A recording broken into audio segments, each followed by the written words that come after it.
Ô, aqui é ambiente de família. Que é isso, meu filho? Calma. Desculpa.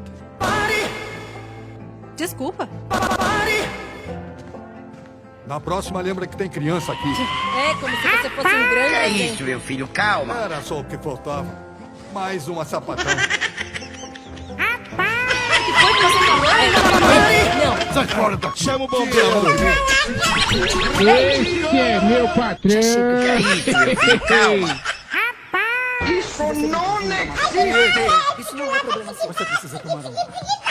Você tá bem, garoto? Qual o seu problema? Ele não tinha o direito. E você tem? Que é isso, meu filho? Calma. Não preciso da sua ajuda, Joel.